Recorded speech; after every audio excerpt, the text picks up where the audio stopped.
இந்த காணொலியை பார்த்து கொண்டிருக்கும் அனைவருக்கும் எஸ்ஜே டெக்னாலஜியின் இந்நேர வணக்கத்தை தெரிவித்துக் கொள்கின்றேன். இந்த சேனலை நீங்கள் சப்ஸ்கிரைப் செய்து கொள்வதன் மூலம் எனது தொடர்ச்சியான காணொலிகளை உங்களது நோட்டிபிகேஷனில் பெறலாம். இந்த காணொலியில் நாங்கள் ஊபர் என்றால் என்ன, அதன் பாகங்கள், அதன் தொழிற்பாடுகள், அதன் செயற்பாடுகள் என்பன பற்றி பார்க்க இருக்கின்றோம். ஊபர் என்றால் குறைந்த அதிர்வெண்ணுடைய ஒலியலைகளை எமது செவிகளுக்கு விருந்தளிக்கின்ற ஒரு பேஸ் ஸ்பீக்கர் என்று பொருள்படும். Multi driver loud speaker system ஒன்றில் குறைந்த அதிர்வெண்ணுடைய ஒலிகளை தரவில்லை, அதிகரித்த அதிர்வெண்ணுடைய ஒலிகளை தரவில்லை, மத்திய அதிர்வெண்ணுடைய ஒலிகளை தரவில்லை 3 வகையான ஸ்பீக்கர்கள் காணப்படுகின்றன. அதில் உயர்ந்த அதிர்வெண் ஹை ஃப்ரீக்வன்சி ஸ்பீக்கராக நாங்கள் ட்வீட்டரை குறிப்பிடுகின்றோம். இரண்டாவது மத்திய அதிர்வெண் அதாவது மிட் ஃப்ரீக்வன்சி ஸ்பீக்கராக நாங்கள் மிட் ரேஞ்ச் ஸ்பீக்கரை குறிப்பிடுகின்றோம். மூன்றாவது நாங்கள் இப்பொழுது பார்க்கின்ற குறைந்த அதிர்வெண்ணுடைய ஒலிகளை தரவல்ல லோ ஃப்ரீக்வன்சி ஸ்பீக்கர் ஊபர் என்று குறிப்பிடுகின்றோம். இதனை எமது ஊர்வலக்கில் நாங்கள் பாக்ஸ் என்று அழைப்போம். இந்த மல்டி டிரைவர் லவுட் ஸ்பீக்கர் சிஸ்டத்தை இதில் அளவில் பெரியதான ஸ்பீக்கர் காணப்படும். கொஞ்சம் கூடிய அசைவை காட்டக்கூடிய ஸ்பீக்கர் ஒன்று காணப்படும். அதனையே ஊபர் என்று அழைப்போம். இதனது கேள்மீடரன் வீச்சு 40 தொடக்கம் 400 ஹெர்ட்ஸ் வரையானதாகும். இதைவிட குறைந்த அதிர்வெண்ணுடைய ஒலி அலைகளை தரவல்ல ஒரு உபகரணம் உள்ளது. அதனை சப்வூபர் என்று அழைப்போம். அது அன்னளவாக 1990ஆம் ஆண்டுக்கு பிற்பகுதியில் நமது அறிமுகமாகப்பட்டது. அதனது கேள்மீடரன் வீச்சு 40 தொடக்கம் 150 வரையானதாகும். இங்கு ஆக்டிவ் ஸ்பீக்கர், பேசிவ் ஸ்பீக்கர் என்று கூறப்படுகின்றன. ஆக்டிவ் ஸ்பீக்கராக சப்வூபர் காணப்படுகின்றது. அதற்கு நாங்கள் விதியலாக்கப்படாத சமிக்கைகளை மட்டும் வழங்கப்படும் போது அது தானாக விதியலாக்கம் செய்து நமக்கு விருந்தளிக்கின்ற இனிமையான அந்த இடிச்சத்தத்தை தருகின்றன. ஊபருக்கு நாங்கள் ஒரு விதியலாக்கப்பட்ட சத்தத்தை, அதாவது ஆம்பிளிஃபையர் ஒன்றிலிருந்து ஆம்பிளிஃபையர் பண்ணப்பட்ட விதியலாக்கிய சத்தத்தை அதுக்கு வழங்கப்படும் போது மட்டுமே அது நமக்கு செவிகளுக்கு விருந்தளிக்கின்ற அந்த சத்தத்தை தருகின்றன. அதாவது அது பேசிவ் என்று அழைக்கின்றோம்.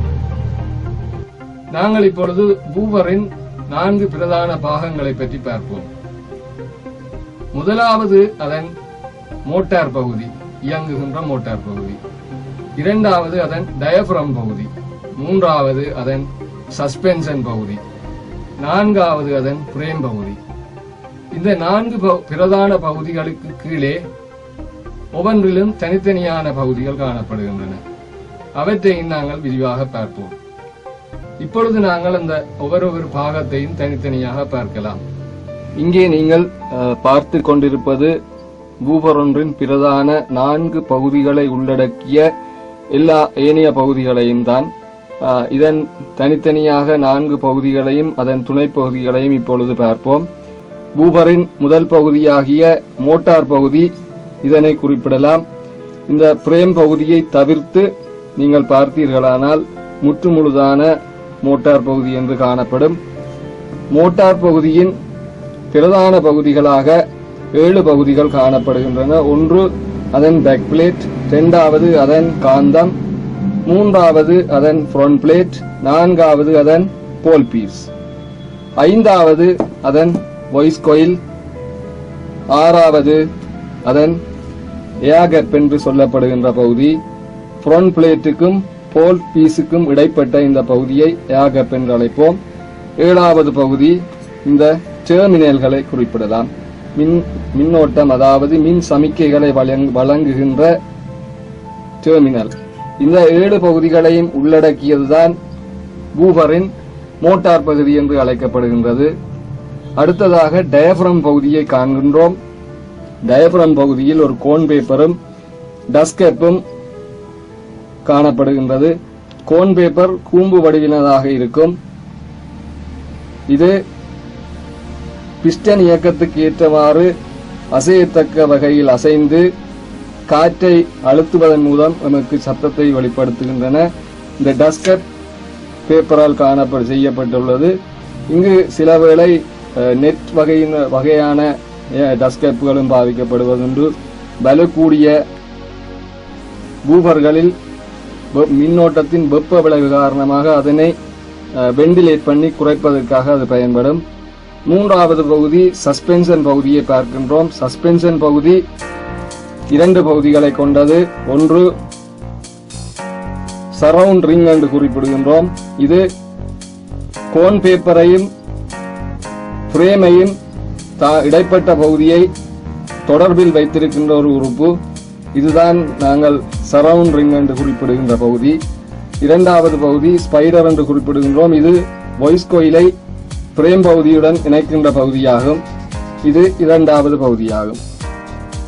நான்காவது பிரேம் பகுதியை பார்த்தோமானால் பிரேம் பகுதி இதுவாக இருக்கும். இந்த மோட்டார் பகுதியை தவிர்த்த இந்த உலோகத்திலான பகுதி பிரேம் பகுதி என்று குறிப்பிடப்படுகின்றது. இது அதன் கேஸ்கெட் ஆகும். இது தொடர்பான விளக்கங்கள் எல்லாம் எனது இந்த காணொளியின் 2வது காணொளியில் வழங்கப்படும். உங்களுக்கு இந்த கேஸ்கெட் 2 வகையாக காணப்படும். முன்பகுதியிலும் காணப்படுகின்ற கேஸ்கெட் இதாகும். பிற்பகுதியில் காணப்படுகின்ற கேஸ்கெட் இதாக இருக்கும். இவை தொடர்பான விளக்கங்களும் எனது இன்னொரு அடுத்த காணொளியில் வழங்கப்படும். அந்த வகையில் இந்த காணொளியை முழுமையாக பார்த்த அனைவருக்கும் எனது நன்றிகள். இந்த காணொளி உங்களுக்கு பிடித்திருந்தால் அதனை லைக் பண்ணுங்கள். கமெண்ட் வடிவில் உங்களது கருத்துக்களை எழுதுங்கள். ஷேர் பண்ணுங்கள். சப்ஸ்கிரைப் பண்ணுங்கள். எனது அடுத்த காணொளியில் உங்கள் அனைவரையும் சந்திக்கும் வரை விடைபெறுகின்றேன்.